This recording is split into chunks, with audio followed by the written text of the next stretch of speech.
This is actually this is a really nice moment for us because the last few months have been filled only with events with thousands of people and not the intimacy that we have just now in this gallery.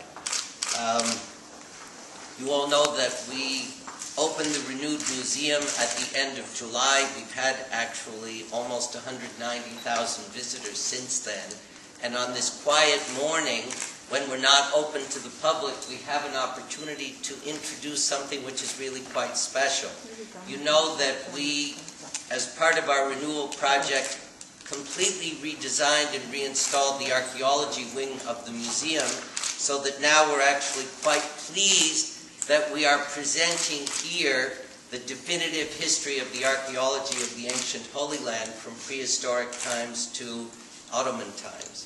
And we felt that in this gallery, which sits at the entrance to the wing, and where in the future we will display new finds or objects of special importance, that during the first year of the renewed museum, it would be nice to have an exhibition devoted to the history of the formal field of archaeology in the Holy Land, which really began only in the 1860s. And our curator, Hagit Maoz Lin, who is here, undertook to do research and to present an exhibition based on three personalities who were active in formalizing archaeology here at that moment, from Germany, from the UK, and from France.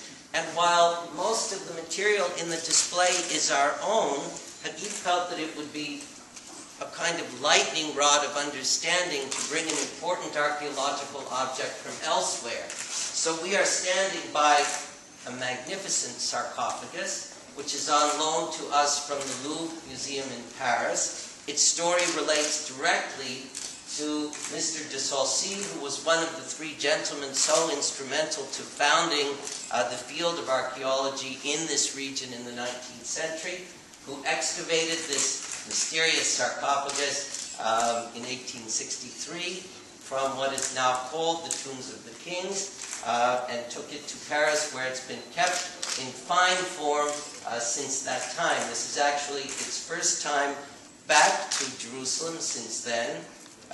We have a long and appreciative collegial relationship with the Louvre, who is Hagit's counterpart at the Louvre, was extremely helpful in collaborating with Hagit and in shepherding the sarcophagus, which arrived yesterday to be with us. It is a loan, but in a way it's a gift to our public for the period between now, Sukkot, and the end of the calendar year during Christmas and New Year's time.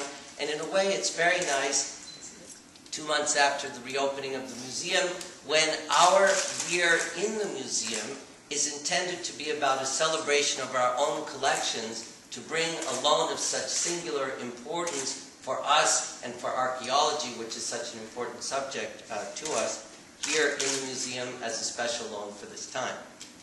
Standing with me, Christophe Bigot, who is France's ambassador to Israel, a good friend of the museum in the short time that he's been here, beginning his time in Israel with us, has been extremely helpful to us in working with us and with the Louvre in bringing this loan to us. So it's an opportunity for me also to say thank you to him. And to ask him to say a few words. Very kind words, and I would like to extend, of course, to Hagit, and also to the Louvre, Madame Fontane, and to our dear friend Henri Loiret, who is the head of the Louvre Museum. I think this is obviously a sign of the excellence of the cooperation between both the Louvre and the Museum of Israel. It shows that how important the Museum of Israel has become, how part of this club of very exclusive club, a restricted club of international museums, universal museum I would say, covers all area of art and of culture. And this symbol is important because it was, quite difficult, you can imagine, to transport this sarcophagus, which looks strong and solid, but in fact is rather fragile.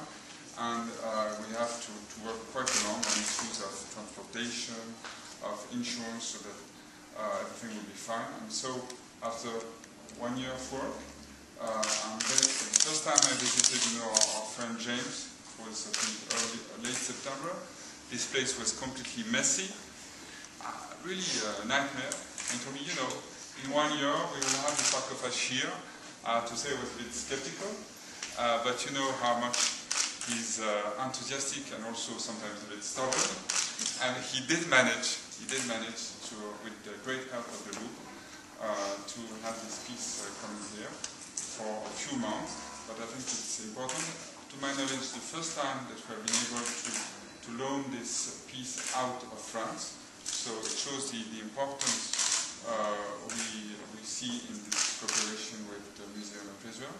And I think it will be also a way to revisit history, the history of the 19th century, of these archaeologues who were also kind of these aventuriers, adventurers. But we did a lot to safeguard the remainings of not only this queen, but also what is remaining of the past of the first temple period, and we know how important it is. So once more, thank you very much, Adi, Madame Fontane, and James for this work. Maybe the Louvre and the Seine Henri Loiret have been very essential in the job.